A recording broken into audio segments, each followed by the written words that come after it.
Welcome to the Health KPI podcast. This is episode 38, where we are going to dive into the primary KPI, the indicator that you should be tracking in order to be able to excel under pressure, in order to be able to handle more stressors thrown at you during your day.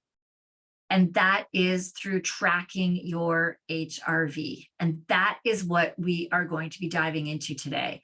The HRV is the first metric. It is the number one. As soon as I see that any of my clients has a health tracker, I'm like, ooh, does it track your HRV? Does it track your sleeping HRV? And if it does, I start teaching them right away all about HRV and how to understand understand the data that your HRV is giving them, so that they start learning what is and isn't working for them in order to manage stressors. And we start working on getting your HRV up, increased to a higher HRV number, because the higher your HRV is, the more tolerance you have to stress. Your HRV is like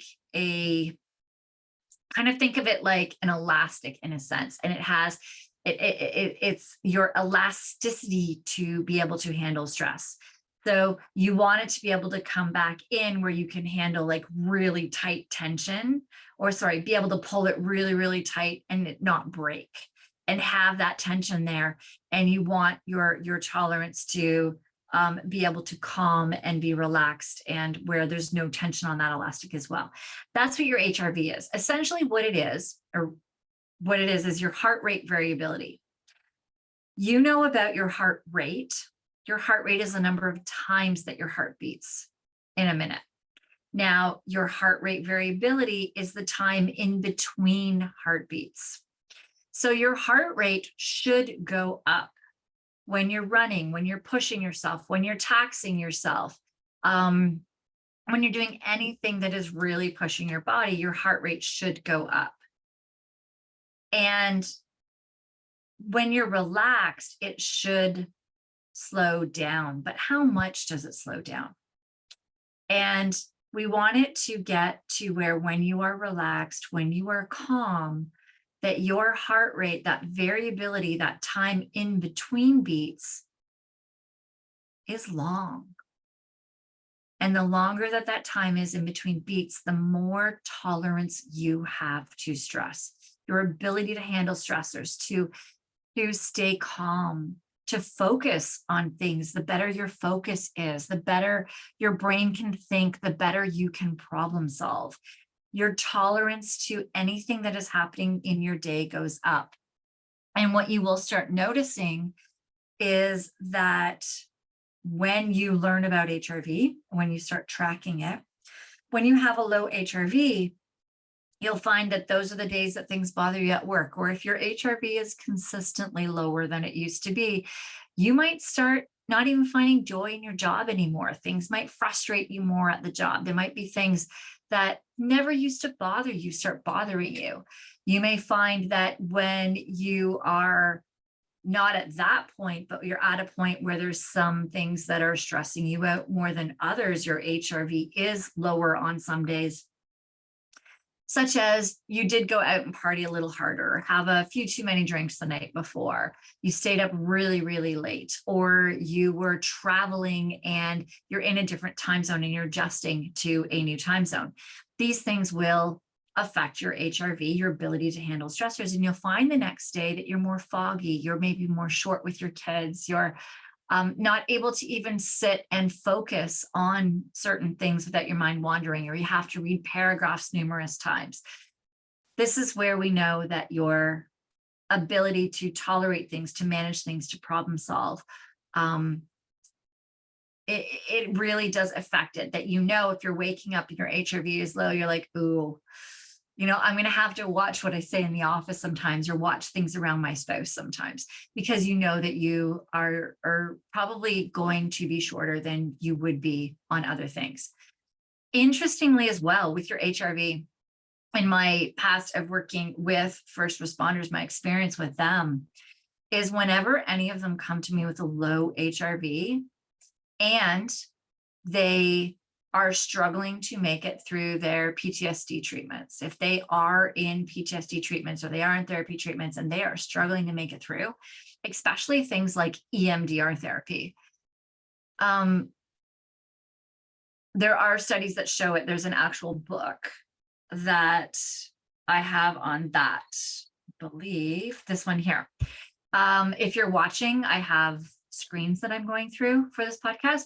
So there's a book called Heart Rate Variability, Using Biometrics to Improve Outcomes in Trauma-Informed Organizations. And it's all about therapy and social work on and how when you are able to increase somebody's HRV, they are able to better make it through their day, to make it through therapies and treatments. And I've seen this hands-on with first responders that I've worked with who struggle to make it through their therapies and treatments, that once we were able to increase their HRV, to increase their tolerance to stressors, to be able to problem solve, to be able to think a bit more, to be able to process things, things weren't getting on their nerves, like the small things, then they were able to handle the big things in their therapies and in their treatments.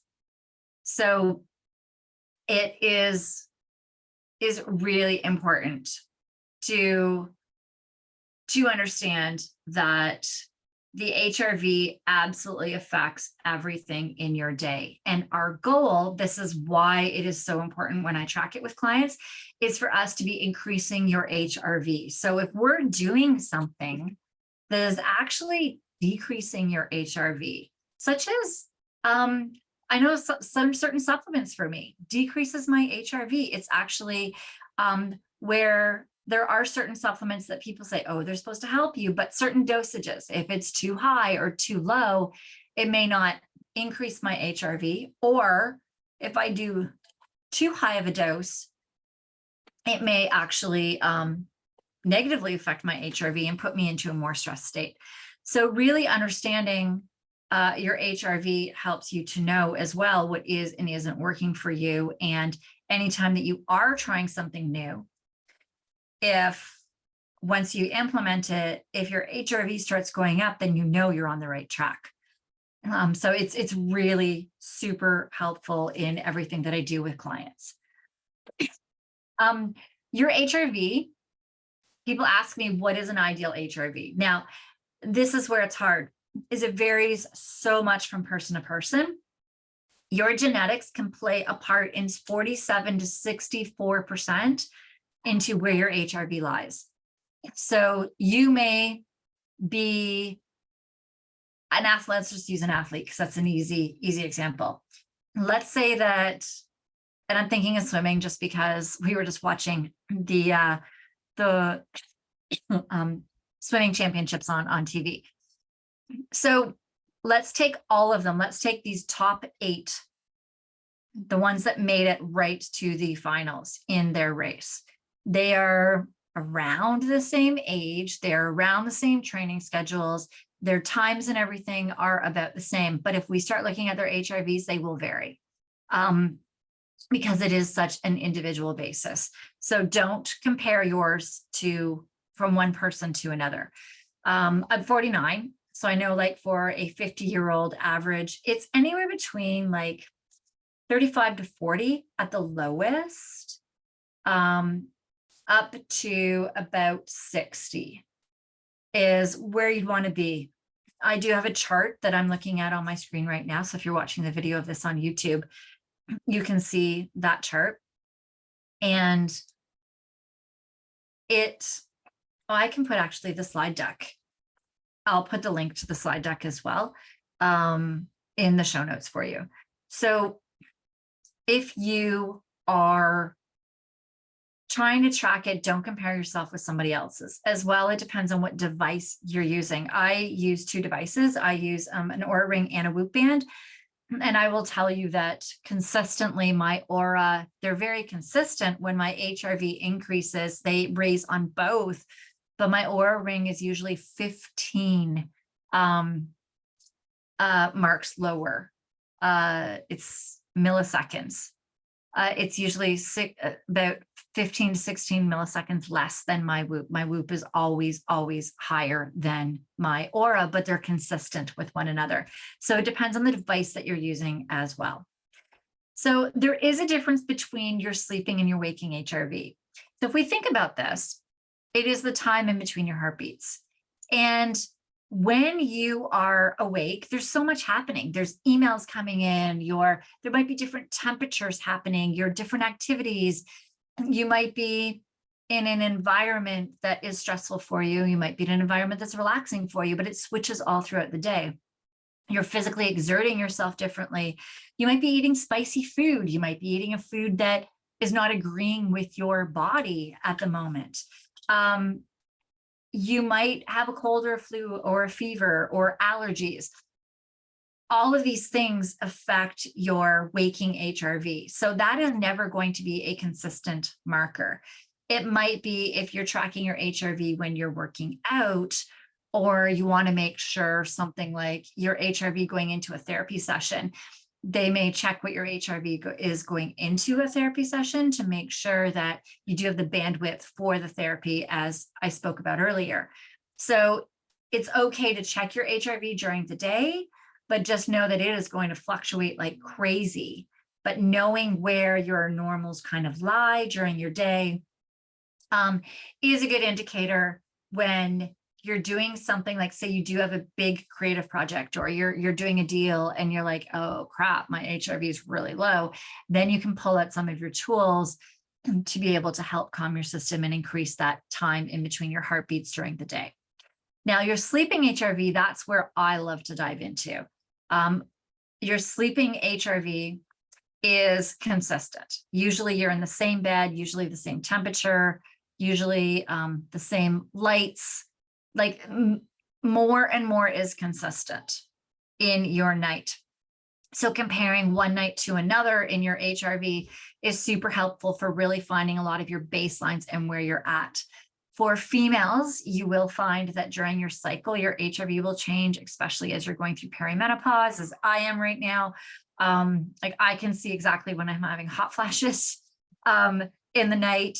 In my sleep, you can see those spikes in my Whoop data, and that increases your HRV because your heart rate's gone up. So you will find, and just knowing that as well, though, is knowing that when I was getting those flashes, I was able to then implement tools to start decreasing my flashes and to stabilize my hormones more. So it's a great indicator for things that are going on that you can be working on. But that waking HRV is very imperative because it helps you know if your body repaired while you were sleeping, if it healed and repaired enough so that you know how much you can push it or how much tolerance to stress you do have the next day. With your HRV as well, like knowing, like, let's say you do have a project due the next day, or you have a big assignment coming up, you'll know, okay, as you're learning about your HRV, you're learning what tools increase your HRV, your tolerance to stress, your ability to problem solve and big picture think. Then you know to start pulling out all of those tools right before that big deal is going through, right before you have that big event. And so that you are ready and have the most brain and body bandwidth for that deal that's going through. I mean, for some of you in business, this could be the difference between like hundreds of thousands to millions of dollars on the table. And making sure that your HRV is up is paramount to you doing your best in that ability with projects that are going on. If these are like big projects, making sure your HRV is up so that you have the most focus, the least amount of mistakes. With the first responder world, this is when your HRV is low, that is where ethical mistakes can happen, short fuses can happen. That is where struggling to make it through shift and make quick decision calls comes into place. So we want to make sure that for all of these situations, being a parent at home, being a great spouse, being a great leader, the higher your HRV is, your sleeping HRV, the better that you will perform the next day, the calmer you will be, the better you'll be able to make really huge decisions and split-second decisions.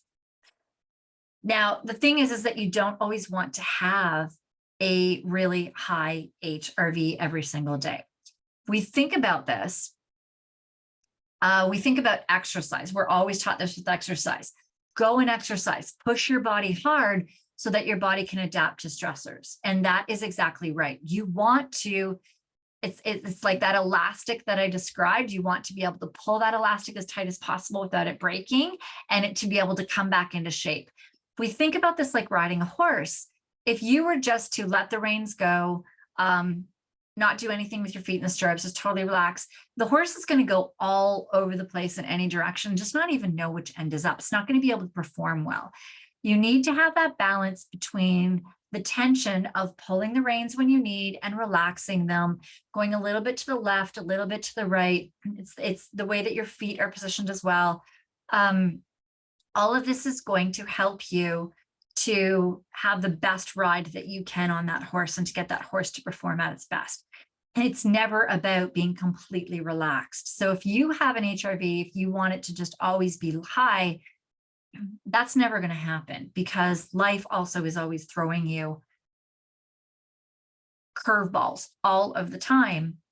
Things are going to happen. You're going to be running late. You're going to get into rush hour. You're going to have deals that are high pressured. You're going to have to make split-second decisions in your life. Your kids are going to have tantrums and scream. Your kids are going to wake you up in the middle of the night. There's always going to be things. I live in the city. You might end up being on a subway if you take transit that doesn't have air conditioning and is stifling hot, or one that is freezing cold.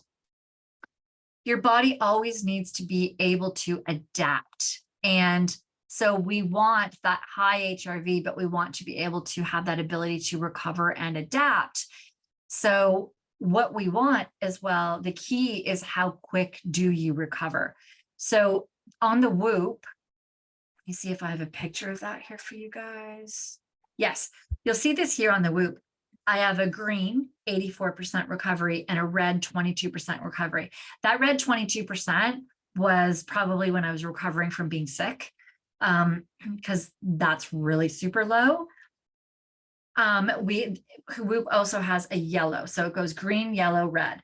After a really hard workout, if you've done like a HIIT workout, cardio workout, or let's say you've really pushed hard in a project, and then maybe you celebrated a lot at night, that night of the post project. Let's say being a first responder, pulling 12s, pulling 24-hour shifts with lots of calls, your recovery should be down. You should not have a high recovery rate from that. You would have pushed your body and taxed your body. So you should go on the Whoop into a yellow or a red. If it's on the Oura Ring, they have recoveries as well, like 80s, 90s, 70s, 60s. So you should go lower. The thing is where are you the day after? The day after, if you have had, like, once your shifts are done as a first responder, once you've had that sleep or that recovery time, once the project is finished and you've able to recover, how fast did you recover? If you had a workout one day, were you in the red? Because we'll see this with people that are overtraining or people that have metabolic issues, is where they're in the red every single day. They're not ever getting out of the red. Then that's telling us if their HRV is staying low on a regular basis, it's not able to recover. And that's where we need to start pulling out tools and getting you to where your HRV can recover. So how do we do that? How do we improve your HRV? That is where the first thing that I do look at with people is their sleep quality, because that's like one that everybody can improve on. And we start looking at sleep quality. I'll be diving into sleep as your second marker. That is one of my, your HRV and your sleep are the top health markers that we look at when we are looking at, when I'm looking at the data from my clients to your best KPIs in order to get your best health results, to get the best return on investment for your focus, your energy, your drive, your performance, your health, is your HRV and your sleep. So sleep is the next one that I work on. They kind of work hand in hand. But after that, we need to start figuring out where your stressors are.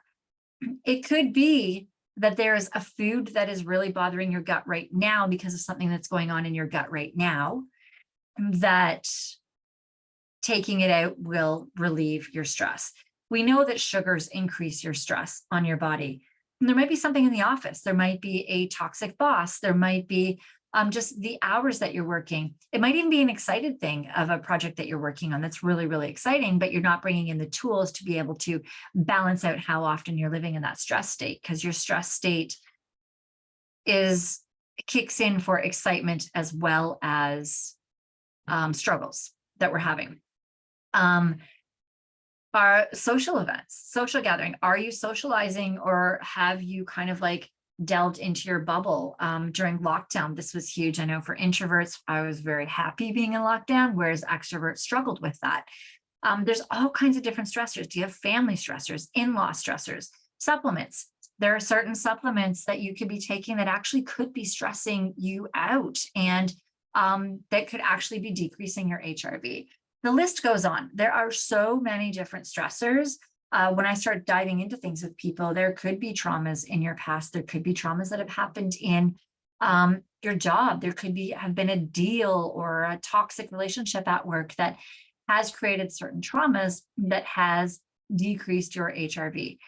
There's so many different things for us to look at. It could just be dehydration. It could be that you're breathing through your mouth instead of your nose. So it's really diving in and looking into these things, which is what we are diving into in this podcast. We'll be going through all kinds of the different stressors and triggers and different things that can be affecting your HRV. But the thing is we have to figure out what it is in you. Now, there's some that we may not be able to change right now. You may be taking care of a sick child or a sick parent. There may be a financial stress that's happening that you're working your way out of, but until you work your way out of, we can't deal with that. So what we will do is work on the stressors that we can handle. And as I said, dehydration is an easy one. Working on sleep is one that we can continue with. There's certain things, so we have to figure out what are the stressors that we should be working at first with you. Interestingly, with the Whoop band, when we were diving into, they started with a stress tolerance and a marker. And I have a group on Whoop for my health KPI podcast. And somebody was saying that once the stress marker came in, they found that driving was their biggest stressor during the day. So that is the one that we would tackle. Okay, what is it?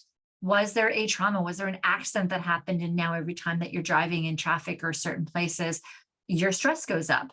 Is it the temperature? Is it just that just habits? Are you just a nervous driver? Is it that you're just automatically switching to your mouth instead of your nose breathing when you're driving? Just trying to figure out what it is in order to help to make sure that driving is the least stressful. Is it that you're always leaving late and just rushing everywhere that you're going? Like, that is a way that we can start looking at this and solving it in order to start taking stressors out. Another thing that I did mention as well in the last episode was working with a client where we were looking at their flight schedules. And we found that them traveling red eyes home changed their HRV so much. It really made a difference in their HRV. And we started adjusting their flight schedules, but by looking at their HRV to find out what was the best flight schedule for them in order to make sure that it stressed out their body the least. So they did have that focus, that ability to be calm with their kids, which was their biggest goal, and present with their kids and be able to really problem think. So really understanding all of your stressors and looking into it. And it's such an individual basis that we have to figure out, okay, where are your stressors? And that's where I do sit and dive into like a 2-hour intake when I'm working with somebody to really figure out where are your stressors? What is going on with your life? So we can start figuring out how we can start increasing your HRV. So that dives into the next thing of how to track your HRV. You hear me talk all the time about Whoop and Aura. I love Whoop and Aura. They're my favorite. The reason is that all of their research and development is into the HRV is a big part of their research and development. And when we're diving into Apple and Fitbit and Garmin, Apple itself is made for, Apple Watch is made for an entirely different purpose. That their R&D is not heavy on tracking that. Now, I did just learn that the new Apple Watch, I believe it's the 4. I'm not sure. I'm not sorry, but I don't have Apple. That the Apple Watch, the newest variation, actually does have a health tracker on it that does track your HRV. If you have a model before that, I will put into the show notes. There are 2 apps that you'll want to get, one to track this HRV and one to track sleep. Now, that being said as well, that the R&D, the research and development, isn't heavy on these, but as I said, they're even if they're not completely accurate, it's going to be consistent for you so that you'll see if what you're doing is actually increasing that marker as well. Fitbit and Garmin, they are more daytime trackers. They're not as much night trackers. That is starting to change, and they are starting to bring that in since sleep is becoming more recognized as being a huge part in recovery and health for those that are very active. Many do have the daytime HRV. They don't all have sleep HRV. So that's something to look into as well with the Fitbit and Garmin. That being said, if any of yours has any, check your tracker and see if it does have HRV. If it does, amazing. Just start looking at it. Start checking to see if you had a stress day, see where your HRV is the next morning. If you had what you felt was a relaxed day or recovery day, see if your HRV went up. If you're trying any new tools for stress management, see where your HRV, what happens to it. As you make any health changes, check to see if your HRV increases or decreases over the next week or 2. And you may find that what you're trying isn't really giving you a lot of bang for your buck. And it might be very time consuming or very expensive and not worth it for you. You may find that another one is giving you amazing results in increasing your HRV and how you feel. And it may be worth, even if it is time consuming or does have a cost to it, it may be worth it. Or you may even find that it doesn't have as much of a cost or a time straight to it and gives you the same amount of relief in your HRV as something else that was the opposite. And that allows you to choose which one you actually want to continue with. So there's so much information that we can get with our HRV that it is so vital. It is really the primary KPI. It's that key performance indicator. If you really want to make sure that your health is on track, if you want to make sure that your performance, your energy, your drive is there, that your ability to handle stressors, to perform under pressure is there, then knowing that your HRV is high is where you want to be. I know a lot of responders I work with, when I start, they're in the 20s. I go down to the 20s. Well, actually, I know my son even, we've gone down to 12. His HRV went down to 12 when he had COVID, and he's usually 100, 150, 120 is his normal HRV. And he went down to 12. So I know for me, I was 10, 12, 15 in the 20s. If I'm sick, I'm in the 20s. Whereas responders that I start working with often are in their 20s. So it's really, really important to know that, because the higher that we can get your HRV, the more you have that tolerance and that bandwidth to stress, and the less stress that is on your body, the better all of the health. There's just lists and lists of health issues that come with when your body has more and more stress placed on it. So you're decreasing the risk to so many different health issues. All right. So next episode, as I said, we are going to be exploring another vital KPI. That is going to be sleep. So we'll continue delving into this, like these essential KPIs, these key performance indicators that I do use with my clients. And this is how I excel everything that I do with them. This is how you can excel your ability to manage and tolerate stressors and improve all of your health that you are going in your day. And you're going to start gaining the tools that will control the stress in your life, enabling you to thrive in your career and in your home life. If you did like this podcast, please support us. If you found this episode valuable, please consider giving it a thumbs up, like it, share it with your friends and colleagues, and subscribe to this podcast. If you subscribe to it so that the downloads automatically come in, they do start showing us. It actually helps to reach more people and allows us to spread the knowledge and insights so that we can make more of a difference in other people's lives. If you are ready to work together with me, and if you're interested in taking that next step, then the first simple thing that we do is book a slot in my calendar. There is a link below in the show notes. During the session, we will have a conversation to determine if we are a good fit for each other. If I feel that I can help you, if I feel that you are somebody that is going to be putting in the work and putting in the steps, I can help you and teach you and guide you to a point, but it's you who has to put in the work. And if I feel that you're ready to be putting in the work and ready to take you on board, then we can discuss what that looks like in working with me. Thank you for being such a big part of this community. Your engagement and support does mean the world to me. Stay tuned for more valuable content that can empower you on your journey to success, resilience, and well-being. I will see you in the next episode.